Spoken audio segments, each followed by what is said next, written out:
here from Occidental to talk about her family's wines.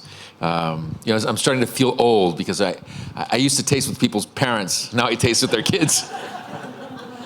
Well, it's an honor to get to be here with you. So thank you for being here. And you've brought what I think most people would consider your top wine. So thank you very much. Of course. As have a lot of people, but you only make 5 wines.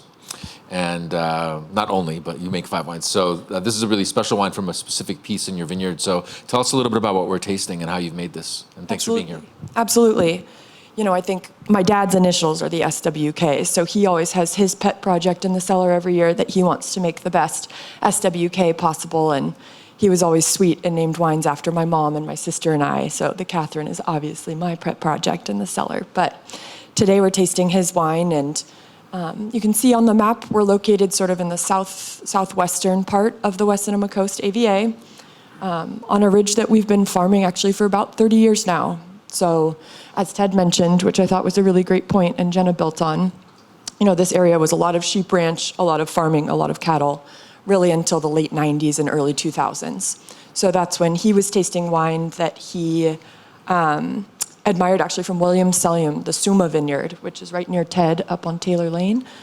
And he was struck with how different that wine was from the Russian River Pinot Noirs and wines that I think you all would maybe be more familiar with from earlier on in his career, from warmer sites farther inland. So that led us out to the coast. He began planting out there in 1995, and then this vineyard we planted in 2000. So it's cool. This one ridge where we're located, went from nothing to having Phelps plant roughly 40 acres in 98.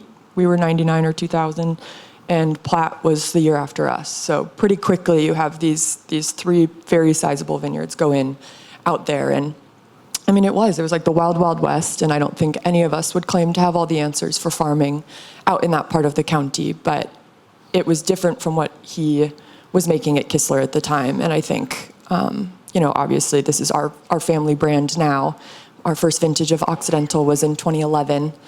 And our home base is really just these 2 vineyard sites. So this property here is our older planting. It's where my parents live.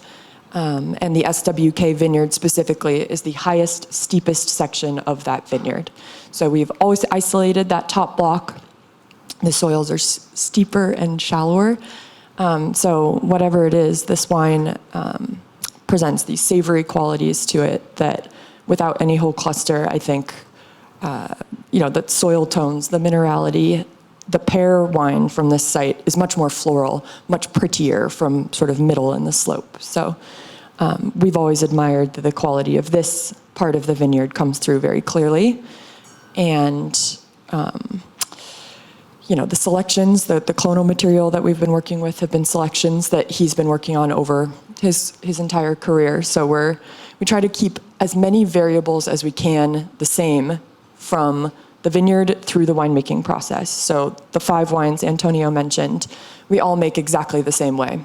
We really just want the subtle differences in site to be the differentiator.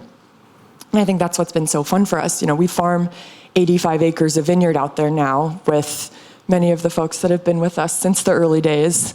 Like Raimundo was, 18 or 20 when he started working with my dad, and still a young man, but he's in his 50s now, and I work with his 2 sons. So we're second generation with a lot of institutional knowledge for the people that have been out here farming with my dad since the early days, and now that I get to be lucky enough to get to work with too. So I'm super fortunate in that sense. I think 21, as Akiko mentioned, very ideal vintage.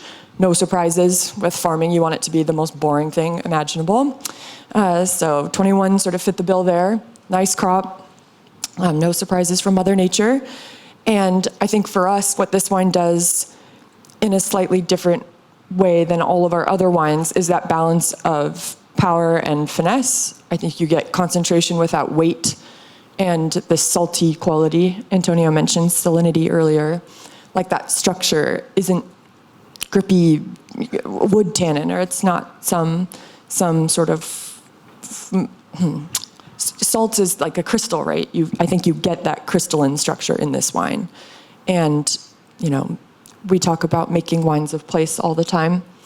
And ultimately what we can do out here at the coast is make wines that taste like they can't come from anywhere else. So between our 5 wines, and especially this isolated little parcel, it's like the top part of the peanut in the vineyard there, that has a unique voice. So we're happy to have found that and can try to make the wines every year to highlight what the vineyard gives us.